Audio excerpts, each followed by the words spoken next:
Sir हम पेड़ों की बात कर रहे हैं तो आपने मुझे एक बार पीपल के पेड़ के बारे में एक स्टोरी सुनाई थी। हमारे सनातन को बहुत ही अंडररेटेड किया गया है। सनातन के अंदर तो बहुत सारी अंधश्रद्धाएं हैं, उसी का एक एग्जांपल है। पीपल के पेड़ के अंदर भूत होता है, आपने देखा है? नहीं, मैंने भी नहीं देखा है, लेकिन इसका भी एक बहुत ही तार्किक रीजन है। सूर्य को जल चढ़ाना, तो हम अभी तो बिल्डिंग्स बन गए, तो 8th फ्लोर की 7th फ्लोर की बालकनी में खड़े होकर सूर्य को जल अर्पण करते हैं। टाइमिंग तो 9 बजे होते हैं, 10 बजे होते हैं, 10:30 बजे होते हैं, किसी को टाइमिंग का वो कुछ नहीं होता जी। पर्टिकुलर चीजें होती है, और इसके पीछे भी बहुत ही जबरदस्त साइंस।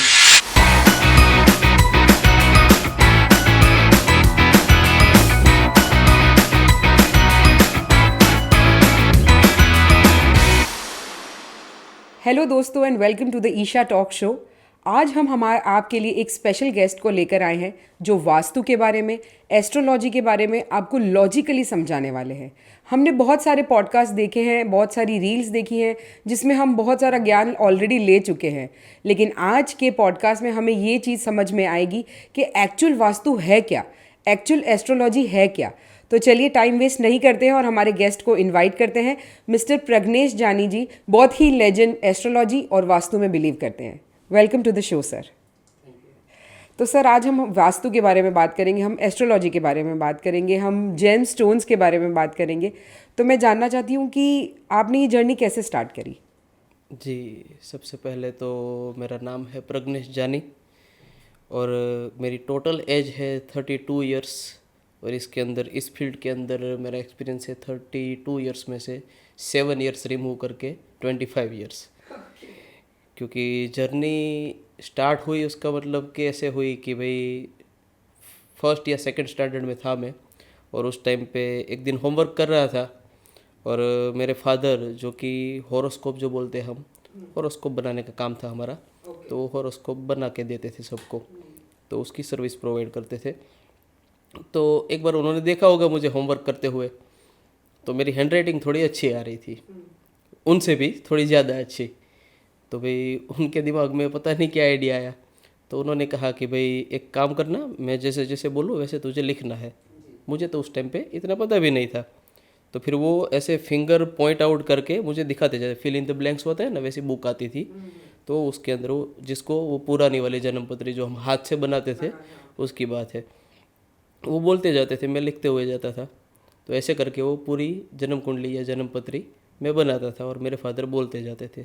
इसी तरह से जर्नी स्टार्ट हुई।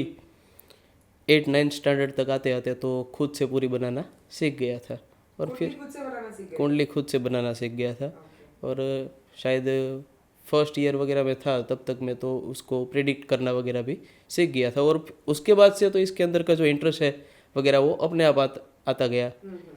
एक चीज़ थी कि भाई पहले फादर बोलते थे, मैं लिखता था, वो एक वर्ड बोले, दूसरा वर्ड मैं लिखूँ, तो वो 30-35 मिनट्स 40 मिनट्स लगते थे एक बनाने में। फिर वो इसके अंदर जैसे जैसे इंटरेस्ट आया, जैसे जैसे मुझे भी आ गया बनाना, तो फिर वो कंपटीशन होता था। फिर तो उसके बाद तो एक मेरे फादर बनाते थे, एक मैं बनाता था, तो कौन पहले बना लेता है। तो 4.5 मिनट तक का रिकॉर्ड बनाया था मैंने उस टाइम पे। 8 या 9 स्टैंडर्ड में था मैं शायद, 4.5 मिनट में कुंडली बना देता था मैं। रेडी, मतलब आप पूरा प्रिडिक्शन करके कंप्लीट जी। ओके। तो अभी अगर सर कुंडली बनानी है तो अभी तो आप, मुझे लगता अब है तो सब सॉफ्टवेयर्स वगैरह में आ गया, तो सिर्फ मुझे डेट और टाइम ही डालना होता है, तो ऑटोमेटिक बन जाती है। लेकिन उस टाइम पे जो बनानी रहती थी वो पंचांग के अंदर से देख के बनानी पड़ती थी, और पंचांग के 300-350 पेजेस आते हैं। अब वो आपकी डेट टाइम के हिसाब से पहले तो उस साल का पंचांग ढूंढना, उस साल के पंचांग के अंदर से वो जो भी फिल इन द ब्लैंक्स है उसके अकॉर्डिंग वो सारी डिटेल्स उस 350 पेज के पंचांग के अंदर से ढूंढ के उसमें फिल करके फिर उसको प्रेडिक्ट करके उसका प्रेडिक्शन लिखना। वो चीज़ आप 4 मिनट में कर देते? 4.5 मिनट में 4.5 मिनट में कर देते जी। तो सर वास्तु और एस्ट्रोलॉजी एक है या अलग अलग है? वास्तु और एस्ट्रोलॉजी दोनों अलग अलग चीज़ें हैं, लेकिन कॉइन की दो साइड्स कह सकते हैं कि जैसे कॉइन दो साइड से बनता है, ना ही हेड ना ही टेल, हेड और टेल दोनों बन के कॉइन बनता है, वैसे ही एक ही कॉइन की दो साइड्स है। अब वास्तु और एस्ट्रोलॉजी, इन दोनों चीज़ों के अंदर लोग बोलते हैं कि भाई वास्तु, तो वास्तु का एक अर्थ है। वास्तु सिर्फ डायरेक्शंस या फिर डायरेक्शंस के अंदर सब चीज़ों को रखना, या फिर प्रॉपर डायरेक्शन के अंदर ही प्रॉपर चीज़ें रखना, सिर्फ इतना नहीं है। वास्तु जो है वो मेनली बेसिकली जो है वो पंच तत्व का बैलेंस है। अब इसके अंदर मैं आप एक चीज़ आपको समझाऊं कि भाई वास्तु और एस्ट्रोलॉजी दो चीज़ें हो गई। वास्तु जो है वो पंच तत्व के बैलेंस के बारे में बात करता है और एस्ट्रोलॉजी जो है वो आकाश के 9 प्लैनेट्स के बारे में बात करता है कि भाई पंच तत्व के अंदर से उन पंच तत्वों का आपके साथ बैलेंस क्या है, आप जहाँ पे रह रहे हो वहाँ पे आपको कैसा बैलेंस मिल रहा है। तो वास्तु बेसिकली घर या कोई जगह का होता है। जगह का होता है वास्तु कि भाई आप जहाँ पे रह रहे हो तो उस जगह का एनवायरनमेंट, कौन सी जगह पे पानी आ रहा है, आपके घर के अंदर या घर के बाहर भी, शहर में भी कौन सी दिशा में नदी है, कौन सी दिशा में सनराइज कर रहा है, कौन सी दिशा में से पवन आ रहा है, आप जहाँ पे रह रहे हो वहाँ की ज़मीन कैसी है, तो ये ज़मीन का वाइब्रेशन कैसा है। कंट्री, सिटी, घर सबका वास्तु हो सबके वास्तु होते हैं। ओके। अब इसी के अंदर एक एग्जांपल मैं आपको और दूं कि भाई सूरत का वास्तु, तो एक सोचने वाली चीज़ है कि भाई सूरत जो है इतना डेवलप्ड सिटी है, इतने सारे लोग सूरत के अंदर रहते हैं, लेकिन यहाँ के प्रॉपर तो कुछ ही है, बाकी सब बाहर से आए हुए लोग हैं। सब में से 60% जितने बिजनेस करते, 40% जितने जॉब करते हैं, चलिए। लेकिन जो भी है, सूरत सबसे ज़्यादा किस चीज़ों के लिए जाना जाता है? Diamonds, textile. ठीक है। अब डायमंड बिजनेस के साथ जितने भी लोग इंक्लूडेड है, इसके साथ इसमें जुड़े हुए हैं, डायमंड के साथ बिजनेस करने वाले या फिर डायमंड के अंदर एज ए वर्कर जो लोग काम कर रहे हैं, डायमंड पॉलिश करने वाले, वो उसमें से ज़्यादातर लोग 90% प्लस कहाँ से बिलोंग करते हैं? सौराष्ट्र, मतलब उस साइड से। हाँ, ठीक है, हाँ, सौराष्ट्र साइड से। हाँ। लेकिन फिर भी ये डायमंड का बिजनेस सौराष्ट्र में डेवलप ना हो के सूरत में डेवलप होने का रीज़न एक चीज़। दूसरा आपने क्या बताया? टेक्सटाइल। टेक्सटाइल रिंग रोड जो है, पूरा टेक्सटाइल मार्केट है, वहाँ पे सबसे ज़्यादा दुकानें टेक्सटाइल की किसकी है? मारवाड़ीज। कहाँ से बिलोंग करते हैं? राजस्थान। ठीक है। तो ये टेक्सटाइल का बिजनेस राजस्थान में ना डेवलप होकर सूरत में डेवलप होने का रीज़न, तो वहाँ पे ये चीज़ वर्क करती है कि भाई सूरत का वास्तु क्या है। कि सूरत के वास्तु के अंदर मतलब कि वास्तु मतलब कोई जगह या कोई पर्टिकुलर चीज़ नहीं है। वास्तु शब्द का अर्थ है कि ऐसा हो। वास्तु का अर्थ क्या होता है? वाह मतलब ऐसा, अस्तु जैसे कहते हैं ना, तथास्तु। तो वाह अस्तु, वाह मतलब ऐसा और वैसा, और अस्तु मतलब हो, ऐसा हो कैसा, कि भाई जैसा कि आप चाहते हो कि आपके साथ आपकी लाइफ में हो। ये वास्तु का अर्थ है।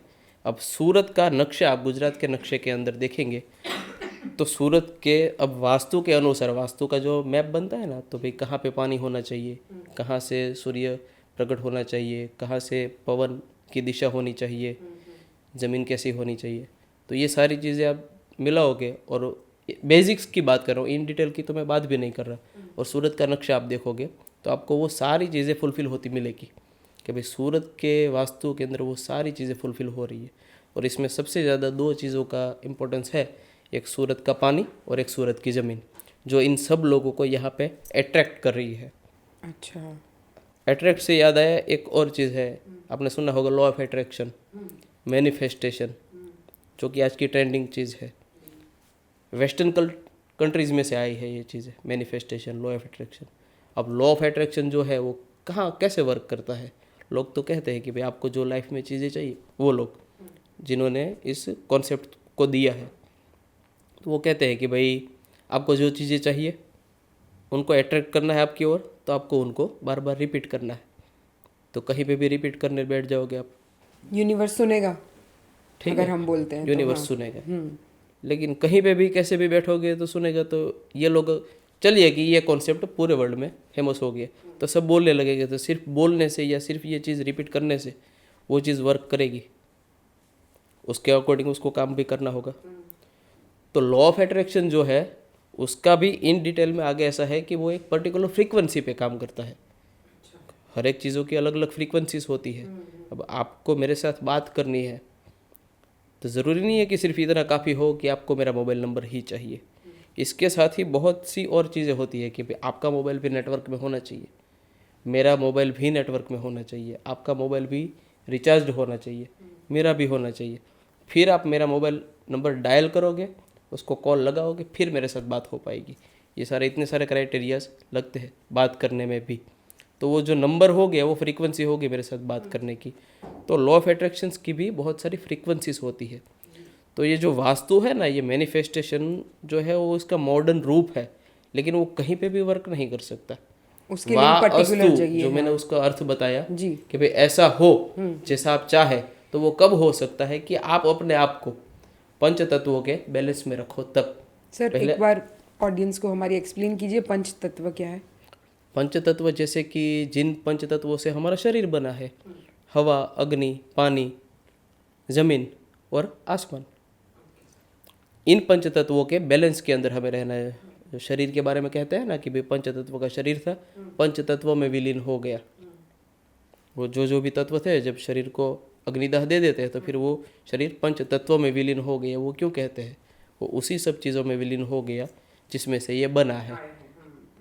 तो वो चीज़ एक दूसरे के बैलेंस में रखनी सबसे ज़्यादा ज़रूरी होती है। तो वास्तु जो है वो उन पंच तत्वों का बैलेंस है, और उन पंच तत्वों को 10 दिशा, मतलब 4 कॉर्नर्स, 4 डायरेक्शंस, आसमान और ज़मीन, ऐसे करके 10 डायरेक्शंस है हमारी। उन 10 डायरेक्शन के अंदर इन पंच तत्वों के बैलेंस को रखना आवश्यक होता है। ये एक बार हो जाए तो इसको अगर एक बार बैलेंस आप कर ले तो आप हर चीज़ वो पा सकते हैं जो आप चाहते हैं। Okay sir. तो सर वास्तु श्रद्धा अंधश्रद्धा में भी बहुत बिलीव करते हैं लोग, डिसबिलीव भी करते हैं कि वास्तु नहीं मानते हैं, एस्ट्रोलॉजी नहीं मानते हैं। तो इस तरह को कैसे एक्सप्लेन कर सकते हैं सर? देखिए, ये वास्तु और ज्योतिष, ये दोनों चीज़ें पहले तो दोनों एक ही साथ चलती है, तो दोनों एक ही ऐसा मान के चलते हैं, या फिर दोनों को अलग अलग समझ। ये दोनों भी पर्टिकुलर सब्जेक्ट्स है। जैसे हमारे मैथ्स थे, साइंस थे, एसएस था, हमने सब अलग अलग सब्जेक्ट्स पढ़े हैं।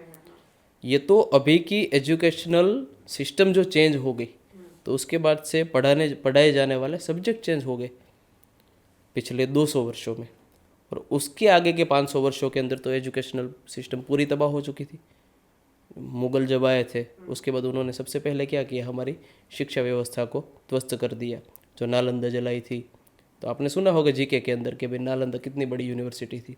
आग लगाने के बाद 6 महीने तक उसकी सिर्फ लाइब्रेरी जली थी, 6 महीने तक जलती रही थी। तो इतनी बड़ी वो एक यूनिवर्सिटी थी। ऐसी कई सारी यूनिवर्सिटियाँ थी। वो आज से कई सालों, मतलब 700-800 साल पहले की बात है। तो तब का जो एजुकेशन था, तब तो ये भी सारे सब्जेक्ट्स में ही थे, तब पढ़ाए जाते थे, तब सब जानते थे। और इसी का एग्जांपल है ना कि भाई वास्तु, अगर मैं आपको बेस्ट एग्जांपल आज के टाइम पे सबको फॉरेन कंट्रीज़ के एग्जांपल देने पड़ते हैं। देखिए मॉरिशस का वास्तु, देखिए सिंगापुर के वास्तु, यहाँ पे सब इन कंट्रीज़ में सब वास्तु के अनुसार अपने घरों को बनाते हैं। वहाँ तक जाने की ज़रूरत ही नहीं है। आप हमारे 200, 150, 100 साल पुराने हमारे गाँव के घरों को देख लीजिए, तो वो सारे घर के स्ट्रक्चर्स बनाने की जो सिस्टम है वो कहाँ से आई? सर वास्तु से रिलेटेड था? वास्तु से ही तो प्रेरित थे वो। घर के सबके छत ऐसे बनी होती थी। स्लैब तो थे नहीं, स्लैब की सिस्टम ही नहीं थी। ऐसे वाले घर जो बनते थे, अब ये एंगल बनाने का वास्तु का जो लॉजिकल रीज़न क्या है कि भाई उस घर के ऊपर एनर्जी पड़ती है। ऐसे पिरामिड्स भी देखे होंगे हम, वास्तु के अंदर जो रेमेडीज देते हैं वो भी पिरामिड्स की करते हैं। तो पर्पज़ ये होता है कि भाई ऊपर जो ऊर्जा पड़ती है, ऊर्जा का बैलेंस इक्वल हो। अगर कोई सरफेस मिलेगा स्क्वायर या राउंड, हम अभी ड्राइंग में भी इसी तरह का बनाते हैं, इस तरह की घर त्रिकोण आज भी घर हम बनाएंगे तो वैसा ही बनाते हैं। हाँ, आपके, मेरे, किसी के भी, सबके आप 50-100 साल पुराने घर देख लीजिए गाँव के, तो वो सारे वास्तु के ही अनुसार बने थे। तो उसी का एक नमूना है। ये एक चीज़ होगी। तो वास्तु आजकल की चीज़ तो है नहीं कि भाई बिलीव लोग, श्रद्धा लोगों की हो या नहीं हो। श्रद्धा और अंधश्रद्धा का बात तो तब आती है कि भाई समझ लीजिए कि इसके अंदर कोई चमत्कार की बात हो। जैसे कि मैं आपको कहूँ कि भाई मैं जैसे कहूँ वैसा एक एटमॉस्फेयर बना लीजिए ये सारी डायरेक्शन में, और उसके बाद मैजिक होगा, ऊपर से पैसे गिरेंगे, आप खाली ऐसे चुटकी बजाना, गाड़ी आएगी। तो इसमें विषय श्रद्धा का आएगा। बट सर आप जैसे कह रहे हैं कि ये चेंज पर बहुत सारे लोग ऐसा बिलीव करते हैं ना कि हम ये जगह पे से सोफ़ा हटा के दूसरी जगह रख देंगे, या हम कुछ चेंजेस लेकर आएंगे, तोड़फोड़ थोड़ी सी करनी पड़ती है, अगर करेंगे तो हमारी लाइफ बेटर होगी या अच्छी होने लग जाएगी। होते हैं इन सब रेमेडीज से, लेकिन रेमेडीज का क्या है कि पहले तो नहीं, मैं कॉन्सेप्ट की बात कर रहा हूँ कि भाई वास्तु का कॉन्सेप्ट क्या है। अब इसके अंदर आप इसको क्यों ट्रस्ट करो, आप इसके ऊपर आप श्रद्धा की तो बात ही नहीं है। श्रद्धा की बात कहाँ पे होती है कि जहाँ पे उसके अंदर आपको कुछ समझे बिना, जैसे भाई कोई है आपकी फ्रेंड या आपके मदर या फादर कोई भी आपको कहे कि भाई इनमें हम मानते हैं और आपको भी मानना है, और उस तरह से हम अगर मान रहे हैं, अगर आपकी कोई फ्रेंड कहे कि मैं यहाँ पे गई थी, मैंने मन्नत मांगी थी, मेरा काम हो गया, और आप मानो, वो एक श्रद्धा हो गई। अंधश्रद्धा हो क्या हो गई कि भाई कोई कितना भी आपको समझाए, नहीं मानना मतलब नहीं मानना। लेकिन कब? कि जब तक कि वहाँ पे कोई बात चमत्कार वाली हो कि भाई यहाँ पे ऐसा करने से ऐसा चमत्कार होता है। लेकिन यहाँ पे तो बात ही तर्क की है, लॉजिक की बात है। जैसे मैथ्स साइंस जैसे सब्जेक्ट जो है, हमने किस तरह से पढ़े हैं, मैथ्स का कोई फॉर्मूला होता है और लास्ट में वो प्रूव होता है। साइंस के भी अलग अलग फार्मूलाज होते हैं और वो साबित करके टीचर हमें समझाते हैं कि भाई इस हिसाब से ये बात साबित होती है कि भाई ये वाला रसायन इसके साथ प्रोसेस करके ये चीज़ बनाता है। तो ये हमारी लर्निंग्स रही है लास्ट 200 ईयर से, इसलिए आज उनके साथ कंपेयर करके इसको समझाना पड़ रहा है। पहली बात तो क्योंकि पिछले 200 सालों में हम उसी के अकॉर्डिंग पढ़े हैं, इस एजुकेशन सिस्टम के अकॉर्डिंग। तो सर वास्तु साइंस और मैथ्स का मिक्सचर है? एग्जैक्टली। अच्छा। ज्योतिष जो है वो गणित है, प्योर गणित है। जैसे कि आपका जन्म हुआ, तो आपका जब जन्म हुआ तो जन्म के टाइम पे हम कुंडली बनाने के लिए क्या दो चीज़ मांगते हैं? बर्थ डेट और टाइम। एक आपका जन्म का समय और एक जन्म की तारीख। जैसे ही आप वो दो चीज़ें हमें देते हैं, हम एक स्ट्रक्चर बनाते हैं जिसे हम कुंडली कहते हैं। ठीक है, उसमें 12 बॉक्स होते हैं, 12 हाउसेस। तो वो जो है वो और कुछ नहीं, वो स्काई का फोटो या इमेज कह सकते हैं आप। वो स्काई का नक्शा बना रहे होते हैं हम। यानी जब हम बॉर्न हुए तब स्काई कैसा दिखता था? जी, स्काई तो वैसा ही होता है, मतलब लेकिन तारे। स्काई के अंदर कौन सा ग्रह, कौन सा नक्षत्र, कौन सी दिशा में कहाँ पे था, उसकी पोजीशन दिखाता है कुंडली जो होती है वो। तो जन्म की तारीख और जन्म के टाइम पे ये ग्रह और नक्षत्र यहाँ पे सिचुएटेड थे। ये बात हो गई, जन्म की कुंडली निकल गई। अब इसके ऊपर से एस्ट्रोलॉजी क्या कहती है कि भाई ग्रहों का गणित, हर एक ग्रह की अपनी अपनी जर्नी है। जैसे कि भाई अर्थ है, अर्थ 365 डेज में सन के अराउंड एक राउंड कंप्लीट करती है। ठीक है, मून जो है वो 1 मंथ के अंदर एक पृथ्वी के अराउंड एक राउंड कंप्लीट करती है। वैसे ही सभी ग्रहों की अलग अलग जर्नीज है, वो अपने अपने वहाँ पे अपने अपने सब प्लेनेट के आगे पीछे अपनी जर्नी कंप्लीट करते हैं, घूमते तो रहते ही ये सारे। तो उसी चीज़ का कैलकुलेशन है ज्योतिष जो है वो, कि भाई आपके जन्म के बाद आपकी लाइफ टाइम तक, पूरी लाइफ जब तक चलेगी तब तक कब कब कौन सा ग्रह कहाँ कहाँ होगा, और वहाँ से वो आपकी लाइफ में क्या इम्पैक्ट करेगा। इतना ही है एस्ट्रोलॉजी। तो सर प्रिडिक्ट तो कर ही सकते हैं कि जैसे 3 साल में तुम यहाँ पहुँचोगे, 2 साल में तुम्हारे साथ ये होगा। एग्जैक्टली, और उसी के ऊपर से प्रिडिक्शन होती है।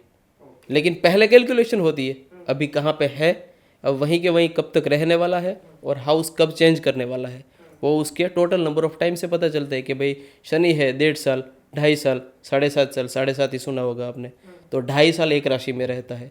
तो 2.5 साल के बाद इसकी दशा बदलेगी, या फिर अभी उसकी 7.5 ही चल रही है, तो कितने साल खत्म हो गए, कितने बाकी है, वही काउंट करना होता है।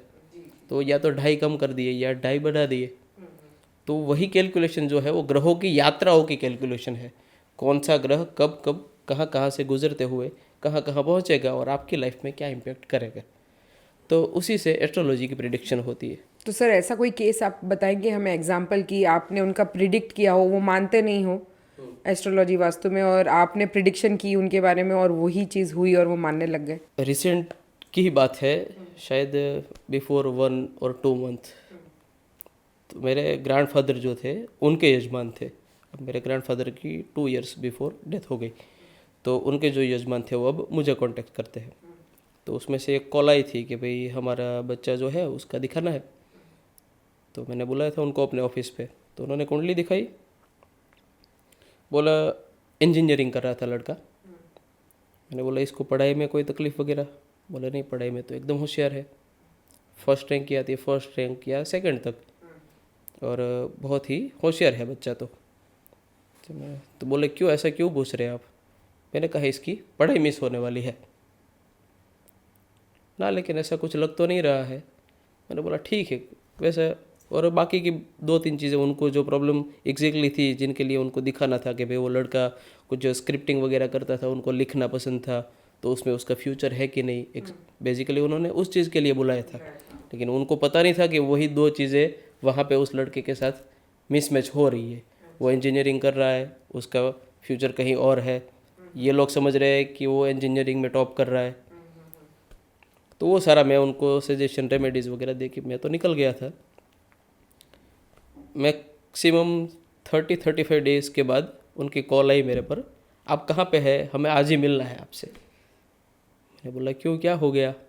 बोला आपने वो जो कहा था ना वो लड़के की पढ़ाई के बारे में ये वो, तो वो हमको किसी को भी बताए बिना आज ही सुबह जस्ट पुणे से वापस आ गया है और अब बोल रहा है कि मुझे आगे नहीं पढ़ना और मैंने छोड़ दिया है। मैंने बोला अभी तो मैं नहीं आ सकता, मैं आउट सिटी था। तो मैंने कहा ठीक है, मैं सूरत आके कांटेक्ट करता हूँ आपसे। तो मैं घर आया और उनको बुलाया अपने ऑफिस पे, तो वो लड़के को लेके आया। मैंने बोला भाई क्या हुआ? तो बोले नहीं, अचानक से पता नहीं इसको क्या हुआ क्या नहीं, इसने अचानक से पढ़ाई छोड़ दी, हमें किसी को कुछ नहीं बताया, टिकट भी खुद से कर ली और सूरत आके बैठ गया। वो लड़का पुणे में पढ़ता था और अब ये बोल रहा है कि इसको एक्टिंग वगैरह में और स्क्रिप्टिंग वगैरह में जाना है, इसको फिल्म की कहानियाँ वगैरह लिखना है और इसको पढ़ाई नहीं करनी है। तो अब ये ऐसा कितने टाइम तक चलने वाला है? तो फिर मैंने उस हिसाब से उसका देखा और फिर उनको कहा कि भाई ये तब जो प्रश्न किया था वो यही था कि भाई ये कर क्या रहा है और इसको करना क्या है। ठीक है, ये दो चीज़ों में बैलेंस नहीं बन रहा था। अभी इसको ये अभी जो कर रहा है वही करने दीजिए। फिर एक स्टोन का मैंने कहा था उसको, वो स्टोन पहना के फिर मैंने बोला तो राइटर बन गया सर अब वो? हाँ नहीं, फिर मैंने उसको, राइटर तो बन ही गया था, वो एक दो जगह पे काम भी कर रहा था, लेकिन ये इसके साथ वो अपने आप को बैलेंस नहीं कर पा रहा था। तो फिर उसने पीछे का एक रास्ता निकाला कि भाई कोई नहीं, लास्ट ईयर जो बाकी रहा है वो जैसे तैसे ख़त्म करके, फिर वो सब ने समझाया तो फिर वापस गया, एक्सटर्नल करके कंप्लीट कर लेगा तो एक डिग्री भी रहेगी हाथ में, तो वो घर वालों को भी थोड़ा वो रहता है इसलिए। बाकी वो करियर तो उसका उसी में बनने वाला था क्योंकि वो उसके ग्रह बन गए थे उस हिसाब के, उसी को देख के मैंने कहा था। तो सर ये जो हम ग्रह देखते हैं इसमें हम सडन होने वाले इवेंट्स भी हमें पता चल जाते हैं कि अगर किसी के साथ कुछ नेगेटिव होने वाला है या कुछ बहुत अच्छा पॉजिटिव होने वाला है फ्यूचर में, तो वो भी पता चल जाता है? जी ऑब्वियसली, देखिए बहुत सारे ग्रह हैं, सभी ग्रहों की अलग अलग कैरेक्टरिस्टिक्स है। ये तो बात होती है कि भाई सब मानते हैं कि नहीं मानते, वो एक बात ही पूरी अलग हो गई। लेकिन जो ग्रह है वो ग्रह तो अपना काम करते ही करते हैं। जैसे कि किसी का बिजनेस बहुत अच्छा चल रहा है, फुल फोर्स में जा रहे हैं, ठीक है, हर साल का प्रॉफिट भी अच्छा है, रेवेन्यू भी अच्छा है, टर्नओवर भी बहुत अच्छा कर रहे हैं, लेकिन जिस टाइम पे 7.5 चल रही है और जैसे ही 7.5 के अंदर वो आदमी एंटर करता है उस टाइम पे डिसीजन लेने में ध्यान रखना होता है। ऐसा नहीं कि लोग नेगेटिव ले लेते हैं इन सब चीज़ों को कि भाई 7.5 मतलब सब तहस नहस, ऐसा नहीं होता है। उस टाइम पे भी शनि कर्म के अधीन है, कर्म का देवता है, वो सबसे बेस्ट कर्म वो करवा सकता है। 7.5 साल के अंदर आदमी जहाँ पे था उससे आधी से भी आधी मेहनत में उससे डबल पीक पर पहुंच सकता है अगर उस चीज़ का इस्तेमाल सही से करे तो। अच्छा, आप जनरली देख लेना, लोग भले कितना भी इस चीज़ों के बारे में नेगेटिविटी फैलाए, 7.5 के अंदर नुकसान होते हैं ना, वो मैक्सिमम नुकसान सारे जल्दबाजी में और ओवर कॉन्फिडेंस में लिए गए डिसीजंस की वजह से होते हैं। और वो भी शनि की ही कृपा से लास्ट वाले जो 2.5 साल होते हैं ना उसमें से वो उसको वापस भी मिल गया होता है। पहले 5 साल में वो सब झेलता है नुकसान ये वो वगैरह, वो बहुत नीचे जाता है, लेकिन धीरे धीरे धीरे के वो जो भी गया था ना उसमें से 70-80% जितना तो वापस भी दे के जाता है, भले ही वो उसके अकॉर्डिंग डिसीजन ना भी ले रहा हो। लेकिन लोग बात करेंगे कि 7.5 मतलब सब खत्म, ऐसा नहीं होता है। सभी ग्रहों के अलग अलग होती है। जैसे चंद्रमा, अब चंद्रमा की सीधी इफेक्ट, क्योंकि चंद्रमा पहले तो पृथ्वी का उपग्रह है, पृथ्वी के सबसे नज़दीक है।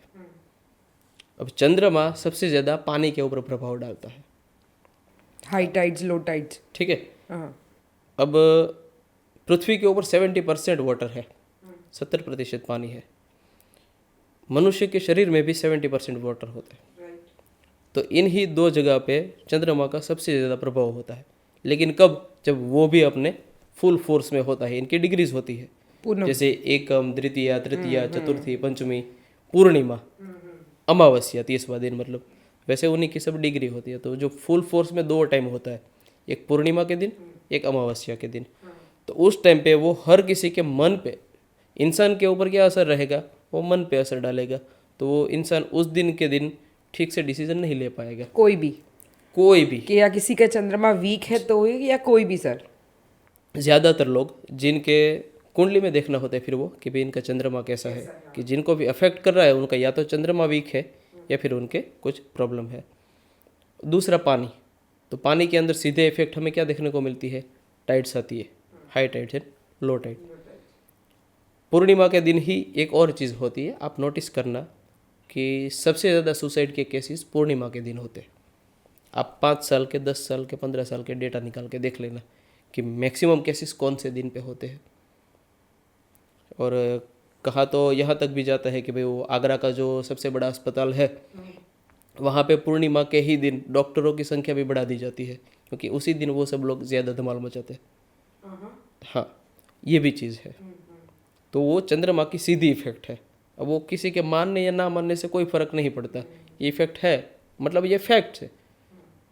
और अमावस्या अमावस्या है तो भाई अमावस्या के अंदर भी आप देखना, आपने सुना होगा कि भाई जो मकान का, घर का, इसके वगैरह के जो वो लकड़ी के, लोहे के वगैरह के जो काम करते हैं, जो लोग मिस्त्री बोलते हैं हम जिनको, हाँ मिस्त्री, हाँ तो वो लोग अमावस्या के दिन अपना काम बंद रखते हैं। बंद रखते हैं चाहे कुछ भी हो जाए। कुछ भी हो जाए, लेकिन वो उस दिन काम नहीं करेंगे।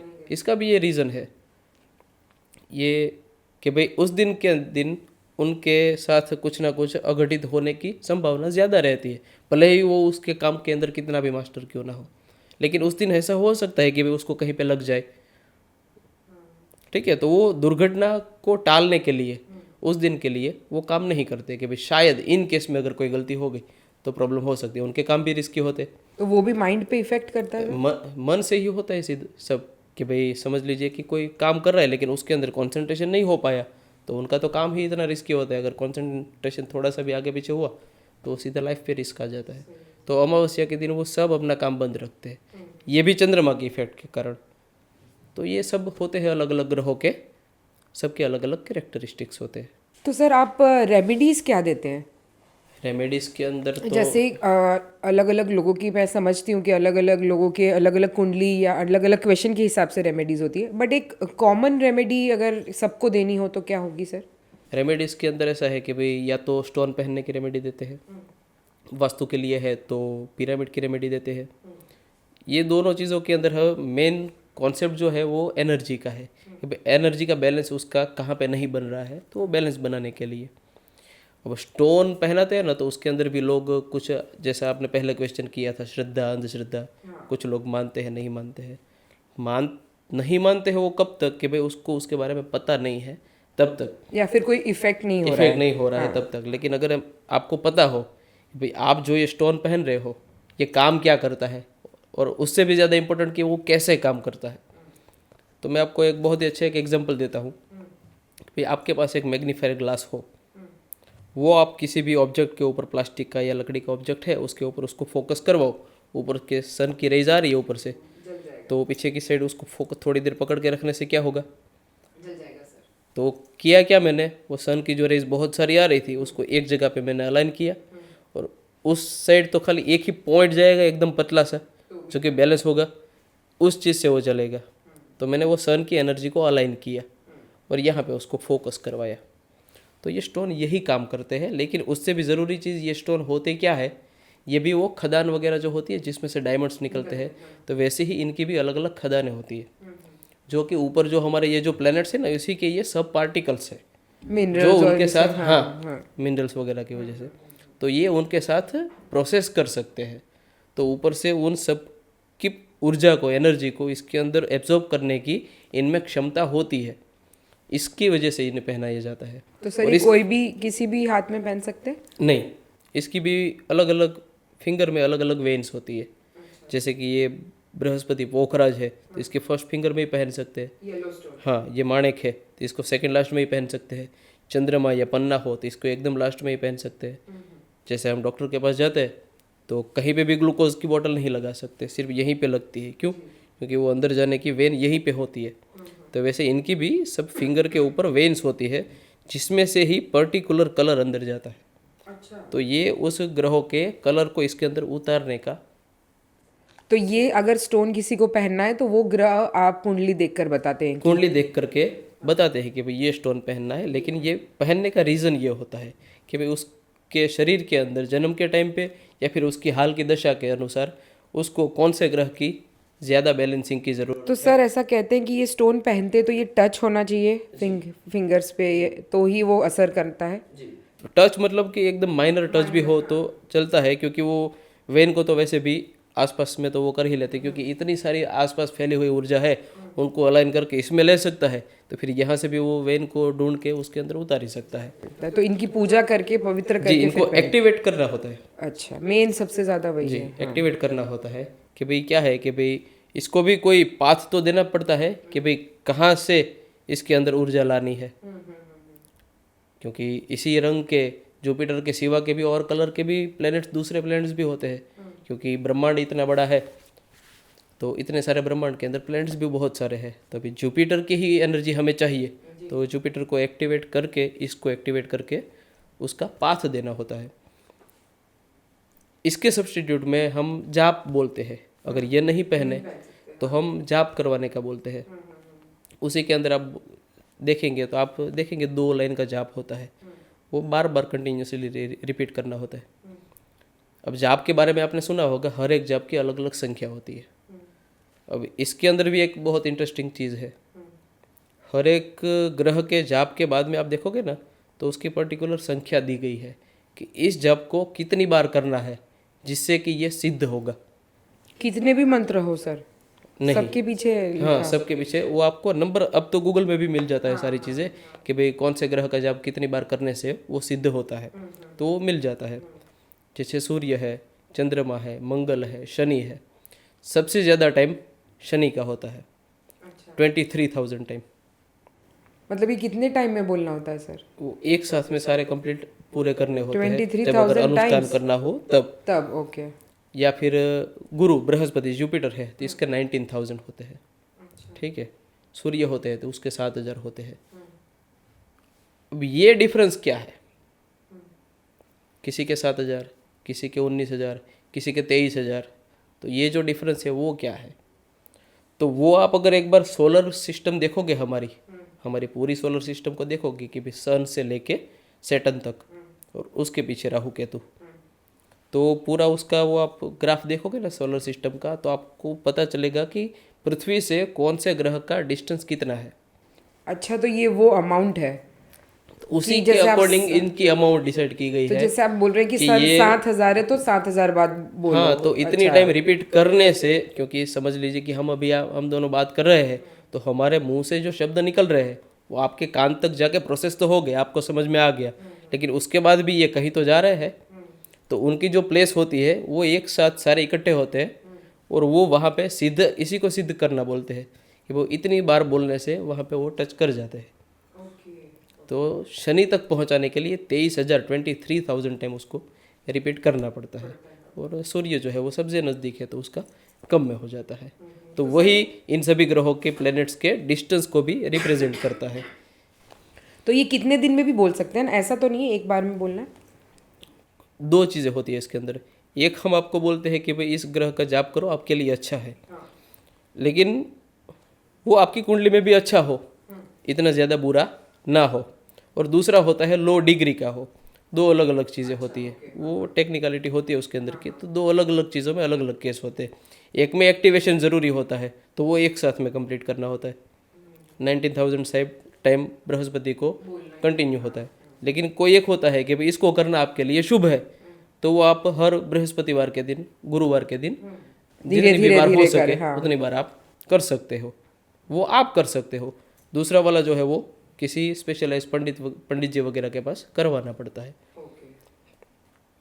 इसी चीज़ के अंदर हम बोलते तो है कि भाई आपको ये वार करना है, तो अगर किसी को तो हमने समझ लीजिए कि बता दिया कि भाई ये मंत्र करना है, लेकिन किसी किसी को पंडित जी ने बोला होता है कि भाई आपके लिए मंगलवार शुभ है, आप मंगलवार का व्रत करिए, आप मंगलवार करिए। तो हमारे यहाँ क्या सिस्टम है उपवास करने की।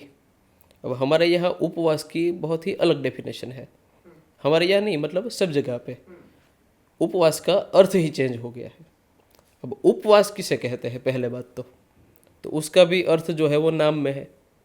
उप मतलब नज़दीक और वास मतलब रहना। जैसे कि मुख्यमंत्री तो उप मुख्यमंत्री, राष्ट्रपति तो उपराष्ट्रपति, उसके नज़दीक रहने वाला।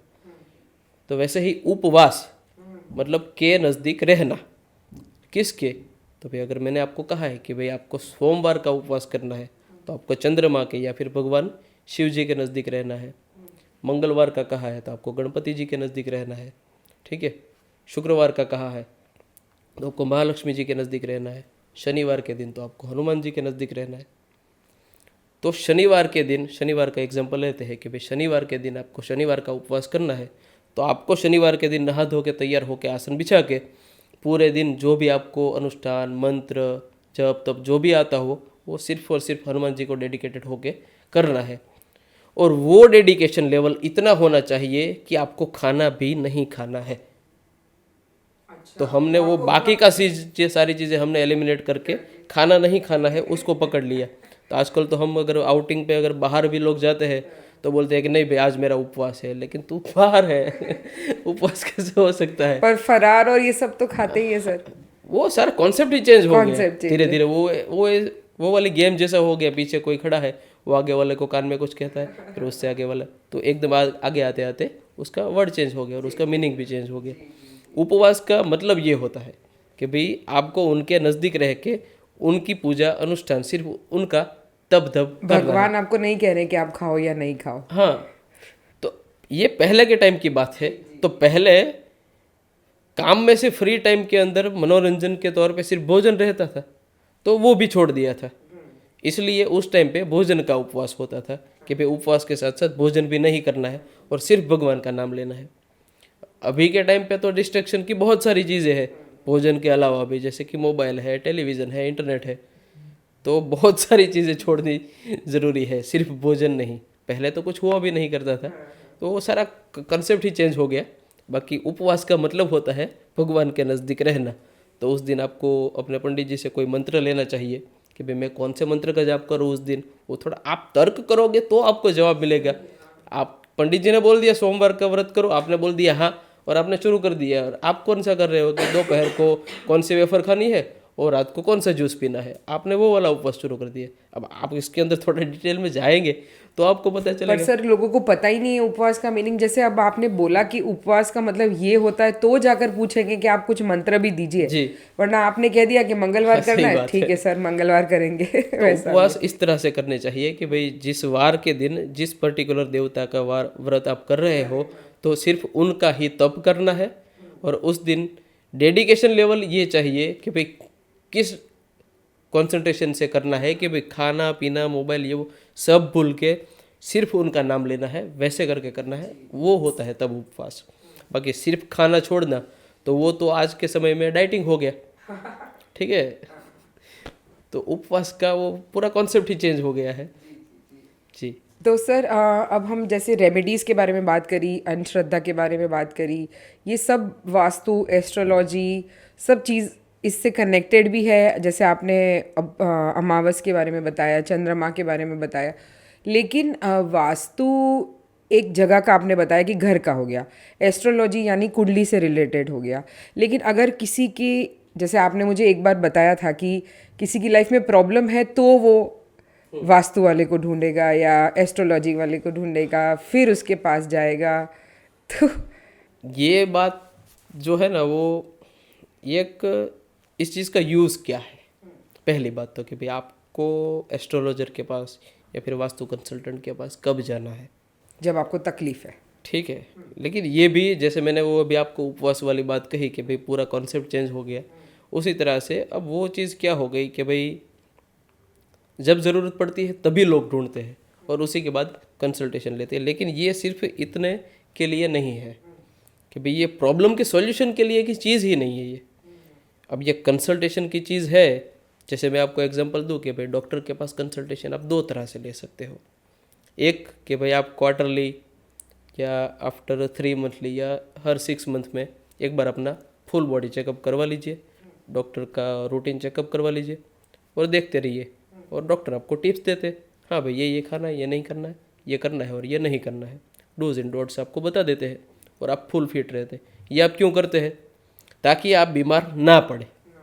लेकिन ऐसे 1% ही लोग होते हैं, बाकी के 99% क्या करते हैं, जब कुछ प्रॉब्लम आए उसके बाद डॉक्टर को कंसल्ट करती है और वो जो पर्टिकुलर डिसीज़ है उसका इलाज करवा के फ्री हो जाते हैं। तो इसका भी कंसल्टेशन इसी तरह से 2 तरह से लिया जाता है। जब प्रॉब्लम है तब मिलो, अगर प्रॉब्लम नहीं भी है तब आके अगर हमें कोई मिले और हमारे पास से कंसल्टेशन ले, सलाह ले या कुछ भी, तो हम आपको बताएं कि भाई ये पूरा का पूरा 9 प्लैनेट्स और ये पंचतत्व इसका बैलेंस ऐसी चीज़ बनाता है आपके आसपास में एक ऐसे मैट्रिक्स के अंदर आपको रखता है कि भाई वो प्रॉब्लम्स तो दूर दूर की बात है, कोई आपको ध्यान भी नहीं जाएगा प्रॉब्लम के सामने। जैसे होता है ना कि वो माइंड सेट होते हैं, जो ज़्यादा पॉजिटिव सोचते हैं तो सिर्फ पॉजिटिव ही दिखेगा, नेगेटिव की साइड ध्यान जाए तो सब जगह पे नेगेटिव दिखेगा कि मेरे साथ तो ये हो गया, मेरे साथ ये हो गया। तो ये ग्रोथ ओरिएंटेड है, ये चीज़ें जो है वो हमें ग्रोथ के लिए इस्तेमाल करनी है।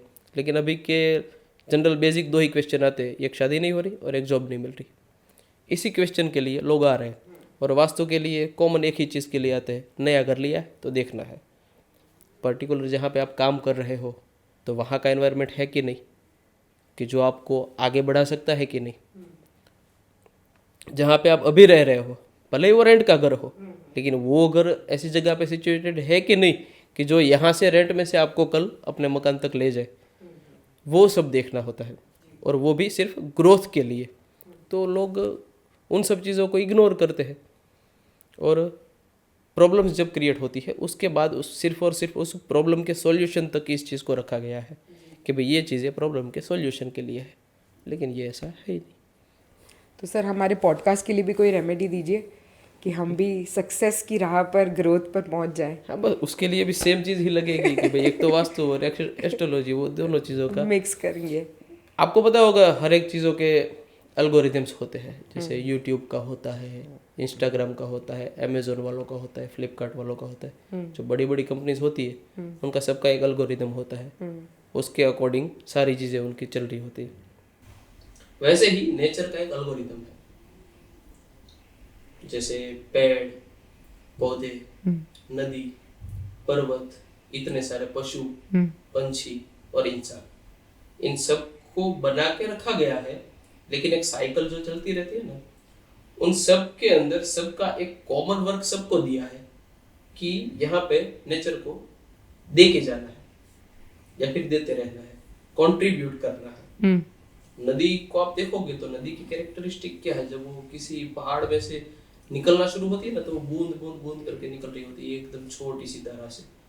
वो धीरे धीरे करके वो पहले वो किसी को कुछ नहीं दे पाती, क्योंकि क्यों, अभी तो वो खुद ग्रो हो रही है। वो थोड़ा बड़ा होती है और जैसे ही किसी गांव से गुजरती है तो वो गांव वाले सब उसमें से पानी लेते हैं। वहां से शहर से गुजरती है तो पूरा शहर है उसके ऊपर जीता है। और धीरे धीरे करके वो इतने सारे लोगों को फीड करते हुए लास्ट में क्या करती है, समुद्र में मिल जाती है। समुद्र का पानी तो खारा होता है, वो फिर किसी यूज में नहीं, सिर्फ शिप्स चलाने के सिवा। सिमिलरली पेड़ है, अब पेड़ है तो पेड़ बड़े हो रहे, जब एकदम छोटा है तो वो किसी को कुछ नहीं दे पाता। तो बड़े होते होते फिर एक बार जब वो घटाधर वृक्ष बन जाए, फिर वो फल देता है, छांव देता है, ऑक्सीजन देता है, हर एक चीज देता है। और लास्ट में जब उसका वर्क 100, 150, 200 सालों में खत्म हो जाए, फिर वो अपने आप को खुद ही नष्ट कर लेता है। तो यही चीज इंसान को भी लागू पड़ती है। तो ये कुदरत का एल्गोरिदम है। तो वो सब जैसे अपने आप नदी अपने आप ग्रो करती है, पेड़ अपने आप ग्रो करते हैं, उसी तरह से इंसान भी अपने आप ग्रो कर सकता है अगर इन सब चीजों के बैलेंस के अंदर वो रहे तो।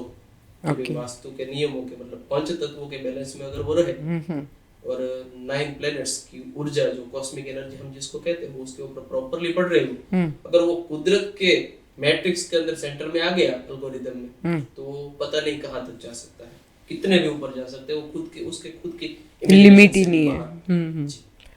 जी सर जी, तो इतना आगे हम जा सकते हैं अगर हम बैलेंस करके रखे। आ रहा है उसका आउटगोइंग, लेकिन लोग ना सिर्फ एक्सक्यूजेस देते हैं। जैसे अगर मैं किसी को भी कहूँ कि भाई आपको हर टाइम पे ये रेमेडी करनी है, ये रेमेडी करनी है, और क्या कमाते हैं आप, तो आप बोलोगे 25,000 रुपीज पर मंथ। तो मैं अगर आपको कहूँ ना कि भाई 2500 उसमें से कम करके सोचना है आपको कि आप इतना ही कमा रहे हैं, ये 2500 जो है वो देना पड़ेगा हर मंथ। तो लोग वहां पे एक्सक्यूज देते हैं कि भाई 25,000 में कमाता हूँ लेकिन 50 तो मेरा खर्चा है महीने का, वो मैं कैसे कर पाऊंगा। आपका जैसे ही वहां वो सोचना और कुदरत का ये सोचना कि तू ये नहीं कर सकता तो मैं भी ये नहीं कर सकता।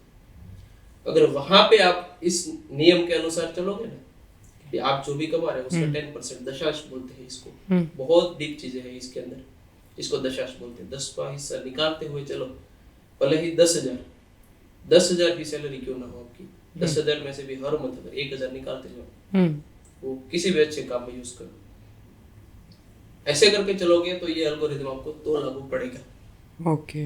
इन तत्वों का बैलेंस बनाओ, जो आ रहा है उसमें से सिर्फ 10% कहाँ आधा देना है, सब भी नहीं देना, सिर्फ 10%। 10,000 का 10 lakhs कब बन जाएगा आपको भी पता नहीं चलेगा। सही बात है सर, एक हाथ से कमाओ और एक हाथ से दान करो, बहुत इंपॉर्टेंट है जी। लेकिन वो भी सिर्फ 10% करना है, कमाना है हाँ, और एक उंगली से ही देना है। देना है, राइट, हाँ हाँ। पोर्शन तो देने का सिर्फ 10% है, हाँ, लेकिन वो उसके लिए भी वो दिल होना चाहिए, कलेजा चाहिए, चाहिए। वो दे सके। लेकिन सबको जिनको सिर्फ चाहिए हाँ। उनका नहीं हो सकता। एक लेवल होते हैं सबके, हाँ। जैसे होते हैं ना कि आपको माउंट एवरेस्ट चढ़ना है, पूरा एवरेस्ट चढ़ लिया, पॉइंट पे पहुंच गए, उसके बाद क्या करोगे? वापस ही रिटर्न ही आ रहे हो ना, घर पे ही आओगे ना, हाँ। वहां पे तो नहीं रह जाओगे कि अब तो मैं पहुंच गई, अब यहाँ पे कोई नहीं आ सकता, तो वहां पे आप बच सकते हो? नहीं। तो हर एक को ये नियम लागू ही पड़ता है कि कितना भी कमा ले, कितना भी इकट्ठा कर ले, लेकिन एक पॉइंट होता है कि जहां से उसको डिस्ट्रीब्यूशन शुरू करना ही होता है। पेड़ इतने सारे फल अपने ऊपर अगर इकट्ठा कर ले तो या तो वो झुक जाएगा उसके वजन से, या फिर उसको उस फलों को गिराना पड़ेगा, दो में से एक चीज होगी। सही बात है सर। हम पेड़ों की बात कर रहे हैं तो आपने मुझे एक बार पीपल के पेड़ के बारे में एक स्टोरी सुनाई थी। हाँ, ये इसी चीजों से रिलेट करता है कि भाई हम श्रद्धा, अंधश्रद्धा, इन सब चीजों को लोग क्या कहते हैं, हमारे ना सनातन को बहुत ही अंडररेटेड किया गया है कि भाई सनातन के अंदर तो बहुत सारी अंधश्रद्धाएं हैं। उसी का एक एग्जांपल है, एग्जांपल्स तो बहुत सारे हैं। पीपल के पेड़ में लोग बोलते हैं कि भूत होता है, ठीक है। अब पीपल के पेड़ के अंदर भूत होता है, आपने देखा है कभी? नहीं, मैंने भी नहीं देखा है। लेकिन इसका भी एक बहुत ही तार्किक रीजन है। रीजन ये है कि पहले के समय में जब भोजन बनाने के लिए, चूल्हा जलाने के लिए लकड़ियों का इस्तेमाल होता था, तो लोग किसी भी पेड़ को काट के, उनको तो लकड़ियों से मतलब था। अब एजुकेशन इतनी थोड़ी थी कि भाई कौन सा पेड़ कौन सा वायु दे रहा है, ऑक्सीजन कहाँ से आ रही है, कार्बन डाइऑक्साइड कहाँ से आ रही है, वो तो जो रास्ते में पहला मिल गया उसको काट देते थे, काट के। हाँ। तो जिन्हें पता था कि भाई पीपल के पेड़ के अंदर से 24 आवर ऑक्सीजन मिलती है। अच्छा। पीपल का एकमात्र पेड़ ऐसा है, हाँ। जो 24 आवर ऑक्सीजन देता है। अच्छा। और गीता में भगवान कृष्ण ने इसीलिए तो कहा है कि वृक्षणाम पीपल अस्ति, वृक्षों में मैं पीपल का पेड़ हूँ, तो इसीलिए कहा गया है। और दूसरी चीज बात ये थी कि भाई पीपल का पेड़ 24 आवर ऑक्सीजन देता है, 24 आवर तो देता है, लेकिन रात के टाइम जब बाकी सारे पेड़ ऑक्सीजन ले रहे होते हैं ना, तो तब वो पीपल का पेड़ ऑक्सीजन को बैलेंस करने का काम करता है। वो पीपल का पेड़ दूसरे झाड़ को, दूसरे पेड़ों को, सिर्फ पेड़ों में से नहीं मिलता होता है, हवा में भी होता है ऑक्सीजन, ठीक है, वातावरण में टोटल होता है, पशु भी देते हैं, ठीक है, ऑक्सीजन देते हैं, कार्बन डाइऑक्साइड लेते हैं, फिर कार्बन डाइऑक्साइड लेते हैं, ऑक्सीजन देते हैं, ऐसे भी कितने पशु हैं, तो एक बैलेंस होता है।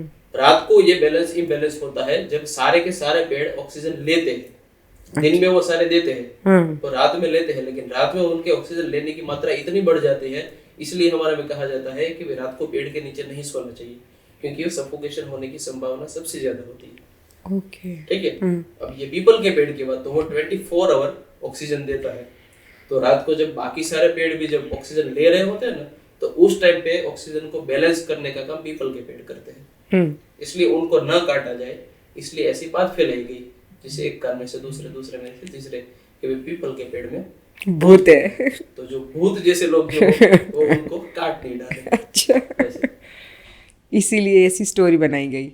ऐसी बहुत सी स्टोरियां बनाई गई है। एक वो होता है कि भाई बिल्ली जब रास्ता काटे तो फिर उसके बाद वहां से नहीं निकलना, या तुरंत नहीं निकलना चाहिए। हाँ। तो उसका भी रीजन है।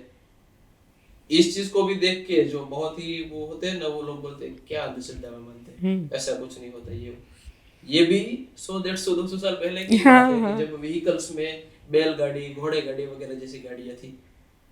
अब घोड़े गाड़ी अपनी कुछ रफ्तार के अंदर जा रही है और उस टाइम पे अगर कोई बिल्ली आ गई तो वो घोड़े गाड़ी सीधी खेत में जा सकती है, किसी पेड़ में जा सकती है, कहीं भी जा सकती है।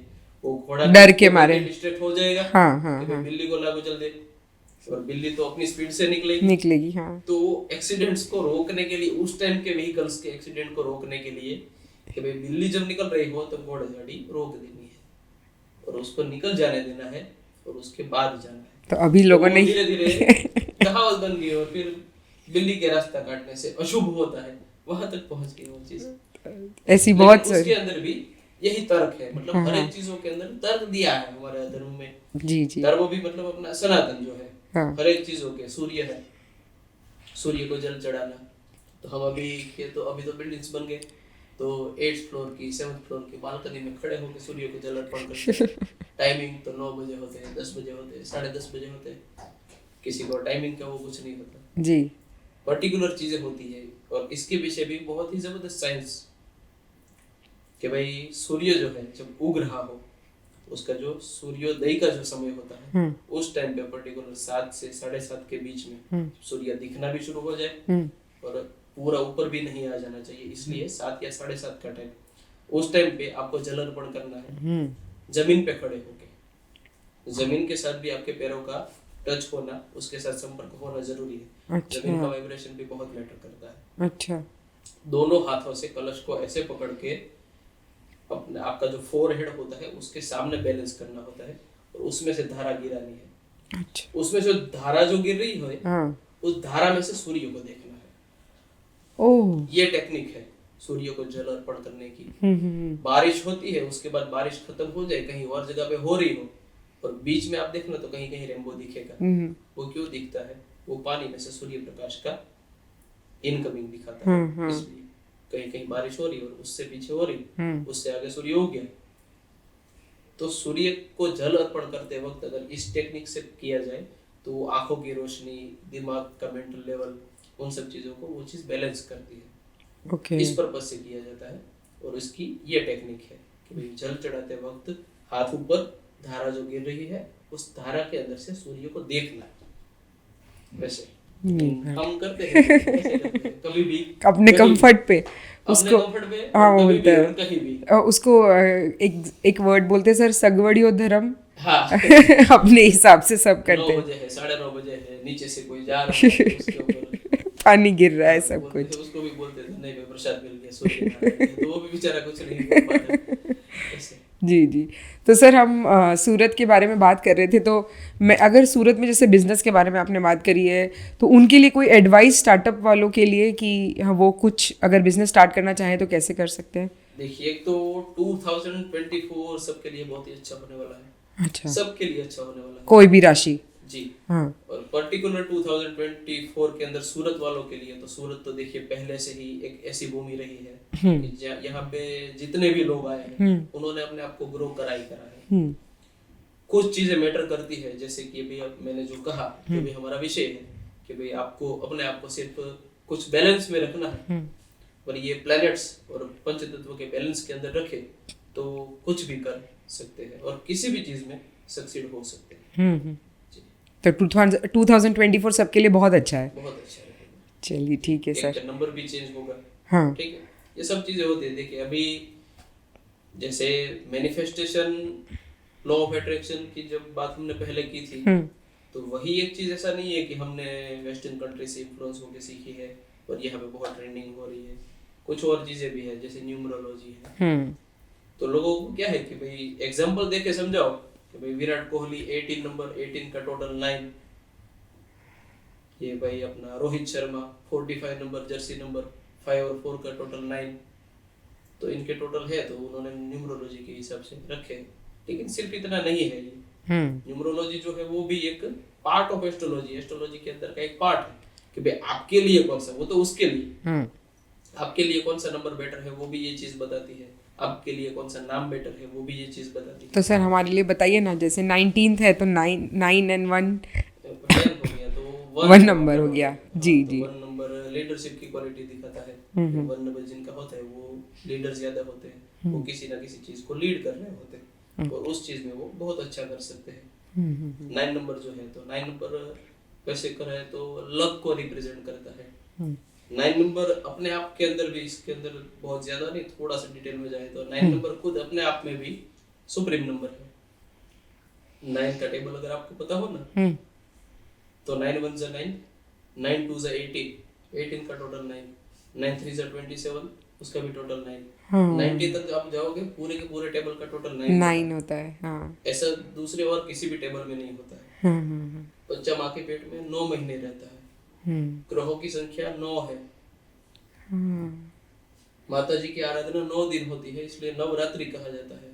तो ये एक सुप्रीम नंबर है 9 जो है वो अकेला, इसीलिए उसको लक का नंबर कहा गया है कि भाई उस नंबर को अगर उसके ऊपर फोकस करवा के कुछ किया जाए, अलग अलग होते हैं सबके, तो उसके अंदर बहुत कुछ मिल सकता है। डिटेल में मैं आपसे बाद में बात करूंगी सर कि कैसे आगे बढ़ सकते हैं। जी जी, सिर्फ एक के लिए नहीं है, 7 नंबर के लिए भी है। 7 नंबर जो है वो बिजनेस को रिप्रेजेंट करता है। जी जी, बिजनेस में या फिर रिलेशनशिप के लिए भी वो 7 नंबर है। उस नंबर को फोकस करके कुछ किया जाए तो उसके जो प्रॉब्लम्स होते हैं वो सॉल्व हो जाते हैं। तो 7 नंबर वाले उतना नहीं होता है, यही वही लोग कि मिस कर जाते हैं। कुंडली भी देखनी पड़ती है, सब चीजें देखनी पड़ती है। इन्फ्लुएंस होके कर लेते हैं, जैसे ये मैनिफेस्टेशन, तो दूसरों को देख के कर तो लेते हैं कि भाई किसी का बहुत अच्छा है, इसने कहा मतलब ऐसा हो ही सकता है, तो वो भी वो करके बैठ जाते हैं, लेकिन वो फिर काम पे भी नहीं जाते। तो काम पे भी नहीं जाना उस मैनिफेस्टेशन को बिल्कुल वर्क नहीं करवा सकता। आप अपनी मदद करोगे तो ही भगवान आपकी मदद करेगा, वैसा है ये। आपके दिमाग में क्लैरिटी सबसे पहली चीज जरूरी है। आपका सबकॉन्शियस माइंड जो है वो आपके सपने को पूरा का पूरा प्रोसेस कर सकना चाहिए। अगर आपको जो भी चीज चाहिए, वास्तु के अंदर जो मैंने कहा कि वास्तु ऐसा हो कैसा, जैसा आप चाहे वैसा, लेकिन आपका सबकॉन्शियस माइंड जो है वो इस चीज को, आपके सपने को पूरा का पूरा प्रोसेस कर सकना चाहिए। आपको मर्सिडीज चाहिए, लेकिन वो मर्सिडीज आएगी कैसे, उसकी प्रोसेस पूरी की पूरी आपके दिमाग में छपी हुई होनी चाहिए।